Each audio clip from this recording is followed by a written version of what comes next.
নমস্কার, 24 ঘন্টায় আপনাদের স্বাগত। আপনাদের সঙ্গে রয়েছে আমি কুনাল। ফের মানবিকতার সাক্ষী কলকাতা। এক নজরে থেকে জীবন পেলেন একজনের থেকে জীবন পেলেন 5 জন এবং আসানসোলের বাসিন্দা সুরভি বরাটের 5টি অঙ্গ পেল 5 গ্রহীতা এবং 22 বছরের সুরভি ব্রেন টিউমারে ভুগছিলেন। অস্ত্রোপচারের পরেও সুস্থ হননি। নতুন করে জটিলতা দেখা দেওয়ায় 14 ডিসেম্বর ভর্তি করা হয় অ্যাপোলো গ্লেনিগালস হাসপাতালে, কিন্তু ব্রেন ডেথ হয়ে যায় তারপরে অঙ্গদানে সম্মতি দেয় পরিবার। সুরভির একটি কিডনি পেয়েছেন হাওড়ার অমৃতা পাইন লেনের বাসিন্দা বিজয় কুমার ভূত, তিনি অ্যাপোলো হাসপাতালে চিকিৎসাধীন।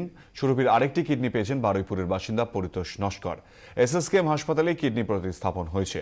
সুরভির লিভারটি পেয়েছেন অ্যাপোলো হাসপাতালে ভর্তি রেলজা উভালিক, তামিলনাড়ুর কাঞ্চিপুরমের বাসিন্দা তিনি। সুরভির দুটি চোখ দিশা আই হাসপাতালে দান করা হয়েছে। যখন ডাক্তার বললো কি ওকে আর জ্ঞান ফিরবে না, তখন থেকে আমি মনে মনে এটা সিদ্ধান্তই নিয়ে নিয়েছিলাম যে যখন জ্ঞান ফিরবে না তো অর্গানগুলো ডোনেট করব। যখন 4-5 দিন হয়ে গেল জ্ঞান ফিরছে না, তখন আমাদের লোকাল যে ডক্টর আছে তার সঙ্গে কনসাল্ট করলাম। বললো কি না, যে সিস্টেম বলছে এটা কোনোদিন ও কোমা থেকে বেরোতে পারবে না। তখন অলরেডি আমি সিদ্ধান্ত নিয়ে নিলাম কি ওকে আমি অঙ্গগুলো ডোনেট করে দেবো।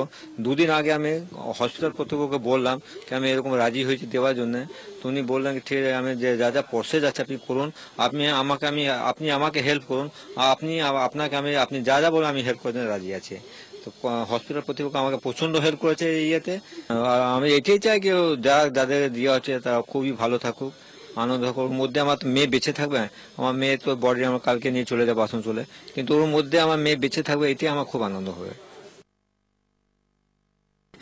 কি বলবো, আমার মেয়ে তো আর ফিরবে না, চলে যাক যেখানে।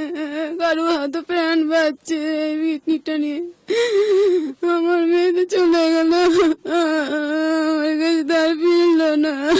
আমার মা বলে ডাকবে না আমাকে। মাত্র 9 মিনিটে বাইপাসের অ্যাপোলো গ্লেনিগালস হাসপাতাল থেকে পিজি, তা আবার বড়দিনের ভিড়ে ঠাসা রাতে।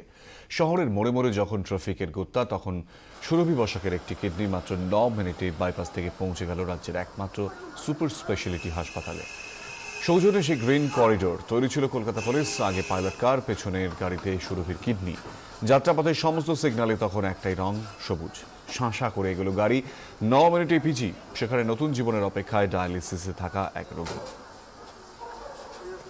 আমাদের সঙ্গে রয়েছেন এই মুহূর্তে টেলিফোনে আমাদের প্রতিনিধি সন্দীপ সরকার। সন্দীপ, আমরা দেখছি যে একের পর এক ঘটনা যখন মানুষ অনেক বেশি এই বিষয়ে সচেতন হচ্ছেন, এগিয়ে আসছেন, এবং সেক্ষেত্রে গতকালের এই ঘটনা ফের একবার কি নজির সৃষ্টি করলো বলা যেতে পারে?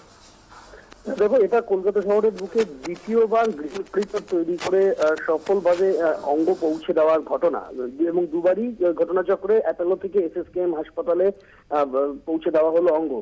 প্রথমবার গ্রিন করিডোরে যতটা সময় লেগেছিল, এবার গ্রিন করিডোরে তার থেকে বেশ কয়েক মিনিট সময় কমই লাগলো। গতকাল রাতে যখন কিডনি পৌঁছায় এসএসকেএম হাসপাতালের নেফ্রোলজি বিভাগে, এবং সেখানে তার আগে থেকে পরিতোষ নস্কর, যিনি বারুইপুরের বাসিন্দা, 32 বছর বয়স, এই যুবককে আগে থেকেই প্রস্তুত করে রাখা হয়েছিল। রাতভর অস্ত্রোপচার চলে। কিডনি এসে পৌঁছানোর পর সেই কিডনি প্রতিস্থাপন করা হয়, এবং সেই কিডনি প্রতিস্থাপনের পর আরো বেশ কয়েকটি অস্ত্রোপচার শরীরের মধ্যে করতে হয় পরিতোষ নস্করের। সব মিলিয়ে একদম ভোর রাতে অস্ত্রোপচার শেষ হয়েছে এসএসকেএম এ। পরিতোষ বাবুর অস্ত্রোপচার সফল হয়েছে কিনা সেটা এখনই বলা সম্ভব নয়, কেননা বাইরে থেকে তার শরীরের আসা কিডনি সেটা কাজ করবে, শরীর সেই কিডনি গ্রহণ করবে কিনা সেটা বুঝতে গেলে আরো কিছুদিন অপেক্ষা করতে হবে, এমনটাই বক্তব্য চিকিৎসকদের। তবে অস্ত্রোপচার নির্বিঘ্নে হয়েছে সেটা ডাক্তাররা বলছেন। অন্যদিকে অ্যাপোলো হাসপাতালে সেখানেও 2টি অস্ত্রোপচার হয়, একটি লিভার প্রতিস্থাপন, একটি কিডনি প্রতিস্থাপন। চেন্নাইয়ের বাসিন্দা যে এক ব্যক্তির শরীরে যে তার শরীরে অঙ্গ প্রতিস্থাপন করা হয় কলকাতার হাসপাতালে, এটাও কিন্তু একটা নজির যে এ ধরনের অঙ্গ প্রতিস্থাপনের ক্ষেত্রে আমাদের রাজ্যে দক্ষিণ ভারতের কোনো বাসিন্দা তার অস্ত্রোপচার হচ্ছে এবং তার অঙ্গ প্রতিস্থাপন হচ্ছে, এটাও একটা নজির সৃষ্টি করলো এবারের এই ঘটনা বলাই চলে। কুনাল। সন্দীপ, ধন্যবাদ। কে বলে ঈশ্বর শুধু মন্দিরে থাকে? বরাট পরিবারের অঙ্গদানের সিদ্ধান্তে এটাই প্রতিক্রিয়া হাওড়ার ভূত পরিবারের। সুরভির বাবা মাই এখন তাঁদের কাছে ঈশ্বর তুল্য, কারণ সুরভির কিডনিতেই নতুন জীবন পেলেন বিজয় কুমার ভূত। पिताजी को इनकी लड़की ने किडनी डोनेट की है और उनका बहुत आभारी रहेंगे हमारा पूरा परिवार ही कि उसे किडनी डोनेट करी है। ऐसी लड़की भगवान हर माँ बाप को दे। हम लोग बहुत बहुत आभारी हैं उस लड़की के। आज भगवान देख लिया, हम लोग भगवान देखे नहीं है, मूर्त देखे हैं, किंतु आज इनकी सोच को देख के लगा कि हम लोग को भगवान के दर्शन हो गए। क्योंकि सोच जो आज के जमाने में ऐसी सोच होना बहुत बड़ी बात है। जो हमारे बस भगवान के दर्शन हो गए इनको देख के हमको लगा कि छोटी सी बच्ची और उसकी सोच भी अच्छी, उनके पिताजी की सोच भी अच्छी, उनकी माँ की सोच भी अच्छी। मतलब 10 महीने से हम लोग तलाश कर रहे थे कि किडनी आ जाए और फर्स्ट टाइम में ऐसा मतलब हुआ कि हम लोग को तुरंत मतलब ऐसा किडनी मिल गई। और पता चला कल रात को 11 बजे फोन आया कि ऐसे ऐसे हॉस्पिटल से फोन आया कि एक लड़की की किडनी अवेलेबल है। तो हम लोग यहाँ पर मेरे पापा को लेके आए, फिर सारा प्रोसेस हुआ, अब वो किडनी चेंज हो रही है। সুরভি বরাটের দুটি কিডনির একটি পেলেন বারুইপুরের পরিতোষ নস্কর। স্বাভাবিকভাবেই অনেকটা স্বস্তিতে তাঁর পরিবার, বললেন কৃতজ্ঞতার ভাষা নেই। ভালো লাগছে কিন্তু ভয়তে একটা কাজ করছে। কিসের ভয়?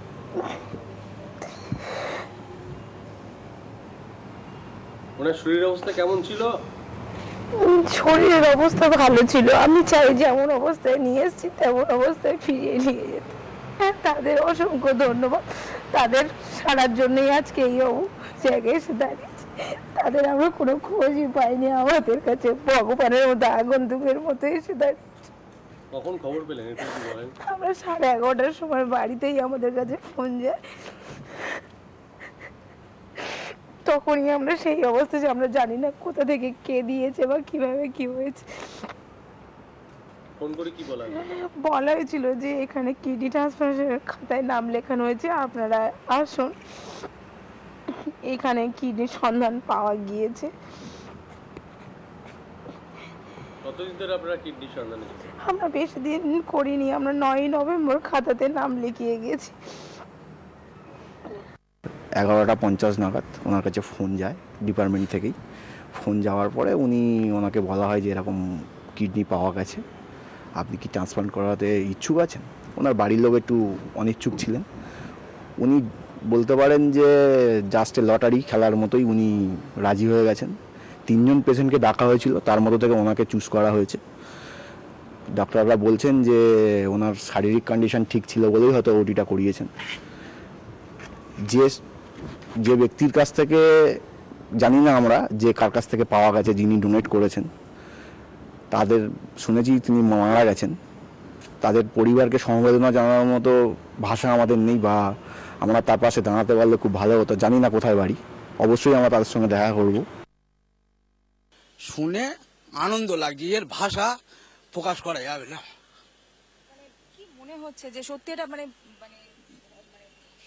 আমি বললাম তো যে ডাক্তারবাবু পর্যন্ত বলেনি, শুধু বলেছে যে ব্রেন ডেড হয়েছে এমন একটা লোকের জিনিস আসছে। ঠিক আছে, এই যে আপনাদের কাছে শুনলাম, এতে হচ্ছে কি আনন্দ ধরে থাকতে পারছি না। প্রচুর কৃতজ্ঞ। ঈশ্বর জানে বাকিটা কি হবে। আমরা তো হচ্ছে কি ঈশ্বরের ওপর ভরসা, আমাদের কিছু করার নেই।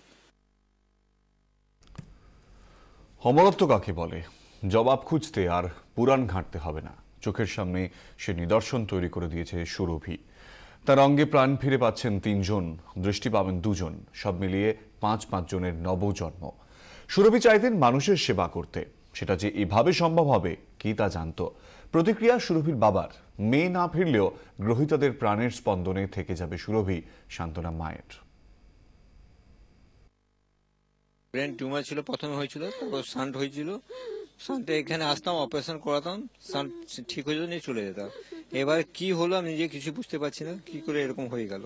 সিদ্ধান্ত নিয়েছি পরশুদিন আমরা নিয়েছি, যখন দেখলাম আর কিছু হবে না, তখন আমরা সিদ্ধান্ত নিলাম, গিয়ে বিল্ডিং এ গিয়ে বললাম এরকম আমরা সিদ্ধান্ত নিচ্ছি, আপনি এটা ব্যবস্থা করুন। তো বলে ঠিক আছে, আমরা ব্যবস্থা করছি, আর যখনই ব্রেন ডেড ডিক্লেয়ার হবে আপনারা আসবেন, এসে আপনার ফর্ম দেবো, ফর্মে সই করে দেবেন, তারপর আমরা প্রসেস শুরু করবো। লিভারটা এখানেই থাকছে, কিডনি একটা এখানে থাকছে, আর একটা কিডনি এসে যাচ্ছে। গ্রাজুয়েশন করার পর একটা শখ ছিল মানুষের সেবা করব, তো তখন আমি বলেছিলাম ঠিক আছে তুই নার্সিং ট্রেনিং নে। নার্সিং ট্রেনিং নিল, ট্রেনিংয়ে 2 দিন বসার পর সঙ্গে সঙ্গে দুর্গাপুরে IQ সিটিতে চাকরি পেলো, চাকরি 3 মাস ধরে চাকরিও করছিল। তো আমার কাছে আর ফিরবে না, আমার মেয়ে আর ফিরবে না আমার কাছে, মা বলে ডাকবে না, চাকরি করে কি লাভ হলো? আগের থেকেই প্রস্তুতি হয়েছিলাম, তারপরে যখন ওনারা ডাকলেন আমাকে তখনই আমরা কি করে নিয়েছি। 12 দিন হয়ে গেল, কোনো কোমা থেকে ফেরত আসার কোনো নাম নাই। আজ 12 দিন হয়ে গেল, তাহলে কি করব? আমার মেয়ে বেঁচে থাকুক, এটাই আমাদের। শোভনা সরকার, স্বর্ণেন্দু রায়রা অঙ্গদানের যে পথ দেখিয়েছিলেন সেই পথ আরো বিস্তৃত হোক। স্বর্ণেন্দুর অঙ্গদানের সময় রাজ্যে প্রথম তৈরি হয়েছিল গ্রিন করিডর, সুরভির ক্ষেত্রে তৈরি হলো দ্বিতীয়টা। এমন দিনে শোকের পাথর বুকে নিয়েও গর্বিত স্বর্ণেন্দুর মা সুজাতা রায়। আজকে এই যে সুরভি করার যে বরাতে যেটা দেখলাম, তাতেই যে তারাও যে একটা দিয়েছে পুরোটা, এটা আমার খুবই উচ্ছ্বসিত হয়েছি যে আমার ছেলেকে কেউ বলেনি, এবং আমার ছেলে নতুন একটা গ্রিন করিডোরের পর একটা সূচনা আছে, সে করে দিয়ে গেছে।